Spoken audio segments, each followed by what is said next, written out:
Kings, eh? You think about how they're remembered. Victories, legacies. Sometimes, though, it's the scandals, the whispers that really stick around, you know. And today we're taking a deep dive into one of those kings, William III. 17th century England, complex guy, complex times. Yeah, William's a really fascinating case, especially because his reign kind of overlaps with this huge shift in how English society looked at, well, at sodomy, as they called it back then. And to guide us through all of this, we've got an absolute expert with us, researcher Jack Beasley. Jack, you've been digging deep into how ideas around homosexual identity, as we think of it today, started to emerge back then, so welcome to the deep dive. Glad to be here. Before we get into all the good stuff, let's just set the scene. Who was this William III? What was he like? Well, picture this. Little kid, born into royalty, father dies a week later. Then at 10 years old, his mother, who's pretty distant anyway, she dies of smallpox too. Tough break, especially for a future king. No kidding. And that early loss, it really shaped him. William's raised by different relatives, and he forms these intense attachments to men, especially his uncle, Frederick of Nassau. This whole pattern of being really close to other guys, that sticks with him his whole life. It's a real contrast with his English uncles, Charles II and James II, right? Mm-hmm. They were known for being quite fond of the ladies, shall we say. Oh, totally different. And people noticed. Back then, tons of accounts mentioned how William just wasn't interested in women. In fact, the only rumored affair he ever had was with this woman named Elizabeth Villiers, and that's it. So that makes his marriage to Mary even more, more curious. For sure, this was purely political, not about love. William had to solidify his claim on the English throne, and Mary, she was the daughter of the deposed King James II, perfect match strategically. Not exactly a love story for the ages. Not even close. There are descriptions of their wedding where Mary's just sobbing through the whole thing. Then, at the bedding ceremony, that tradition where they basically made sure the marriage was consummated, William, he refuses to take his underwear off. He tells Mary she's got to learn to accept him as he is. Bold move. I mean, underwear wasn't exactly standard issue back then. It was a statement, all right. And then there's the whole childlessness thing.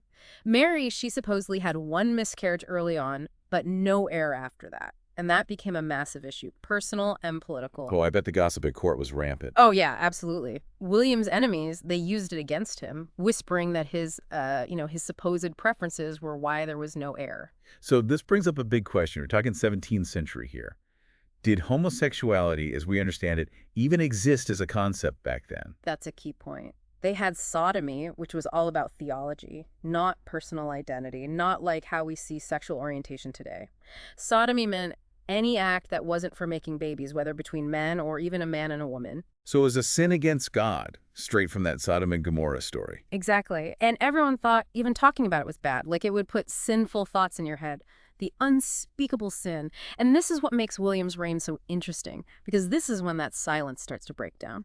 Sodomy gets pushed right into public conversation, thanks to the printing press. That's a first in English history.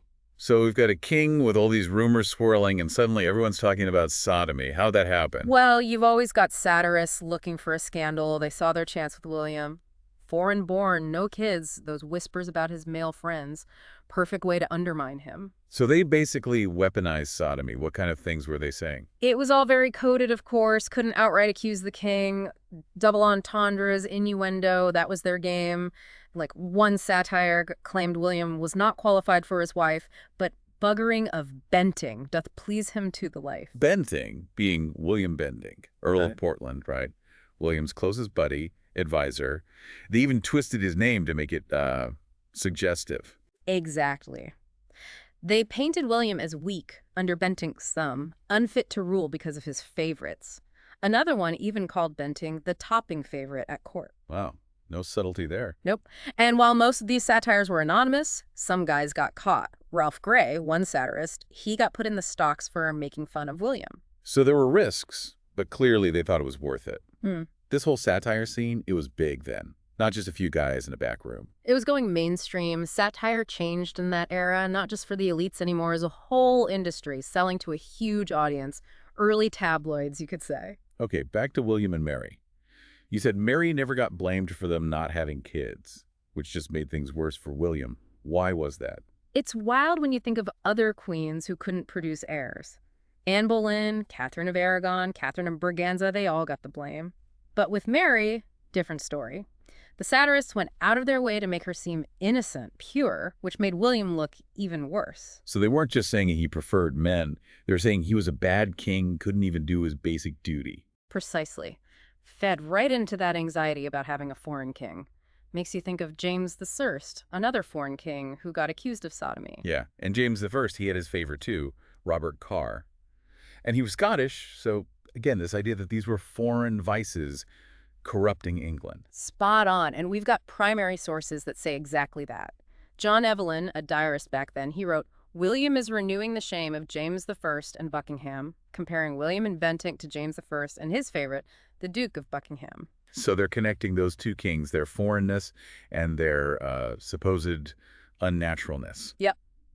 We got to be aware these sources were biased, but it's still striking that they almost never used sodomy against monarchs before this. So the fact that it becomes such a big deal with William, that makes you wonder, doesn't it? It does. Whether the rumors were true or not, the impact is undeniable. It made people talk openly about sodomy, which would have been unthinkable a few years earlier. And that openness had real consequences, often bad ones. You're talking about that group, the Society for the Reformation of Manners. Exactly. That was a turning point. They popped up in 1691, and they got super popular really fast, playing on fears about morality, about foreign vices ruining England, and they were fixated on wiping out sodomy. And they didn't just talk, So they actually went after people. Big time. They organized these huge arrest sweeps, used guys to, entrap other men. They raided these places called molly houses. Molly houses, what were those exactly? Think of it as this whole secret world where men called each other mollies and sisters. Basically, these molly houses, they were like secret meeting spots, male brothels even, where they could, express themselves. Oh, well, a whole subculture hidden right there. But those raids, that brought it all out into the open, didn't it? It did, and it led to some awful stuff. People got arrested, even executed, and then the executions got reported in newspapers, even made fun of in satires.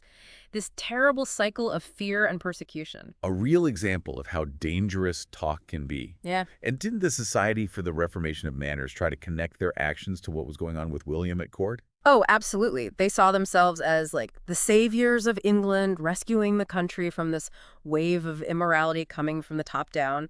William and his supposed behavior, that was their justification for the whole thing. So basically, if the king can't keep it in his pants, we got to step in and save everyone. Do we know when they started going after everyday guys, not just those molly houses, any specific cases? Yeah, the first one on record is from 1698. This guy, Captain Edward Rigby, he got set up by one of the society's agents, lured into a compromising position, and boom, authorities called, arrested, total public humiliation. Right. It's a scandal. Huge. And of course, the satirists jumped right on it, using Rigby's trial to bring it all back to William, saying this filth was infecting everyone. And after Rigby's trial, did things get worse? Yeah, way more arrests leading up to these mass arrests in 1707. They hit those molly houses hard, exposed London's whole sodomite subculture, all the details, the slang they used, their rituals, even these mock birthing ceremonies they did. It was a world that had always been hidden, but suddenly everyone knew about it. Mock birthing ceremonies. That's pretty wild. It is, right? It shows how much they wanted to belong, to connect, even when they were being persecuted. And it's kind of ironic, by trying to destroy this subculture, those raids might have actually strengthened it, gave it a name, an identity. Like trying to put out a fire by pouring gasoline on it. Exactly. But we have to remember, this wasn't just about ideas. This was real people's lives getting destroyed. A real reminder of what intolerance and persecution can do. It's interesting, too, that this crackdown, it actually got worse after William died in 1702. A coincidence, maybe? Maybe, maybe not. William wasn't exactly Mr. Popular, and when Queen Anne took over, people kind of forgot about him. But the talk about sodomy, that didn't go away, did it? Not at all. Those William satires kept going around, and then in 1728, you start seeing pamphlets openly talking about the rise of sodomy in England, blaming it on foreign influences, the decline of morality, the drill. And it led to more laws, more arrests, more executions, tragically. A pattern we see again and again in history. Sadly, yes.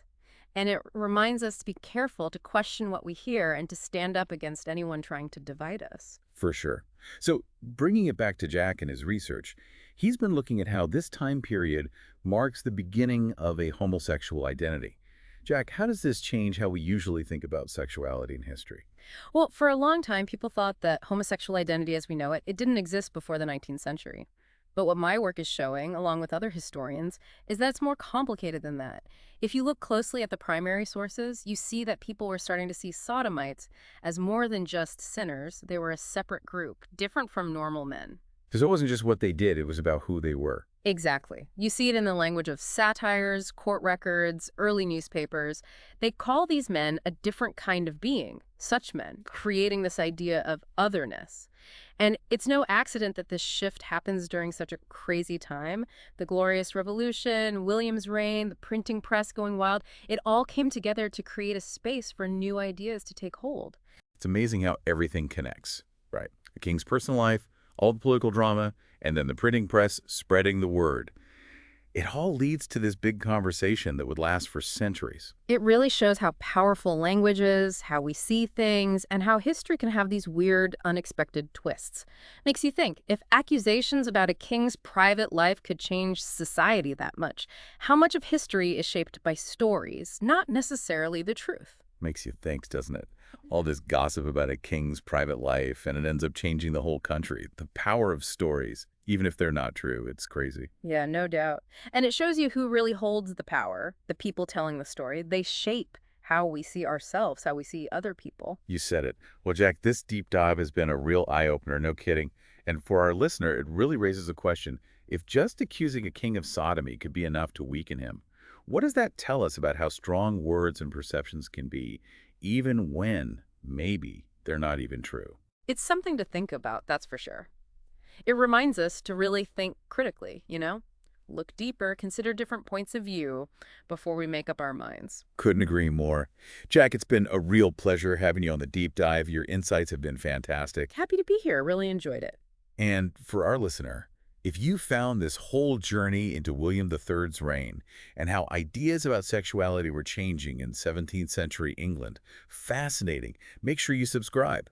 We've got more deep dives coming up, all sorts of stories, ancient mysteries, modern problems. We got some good ones coming up, that's for sure. So until next time, keep asking questions, keep exploring, and keep those brains working.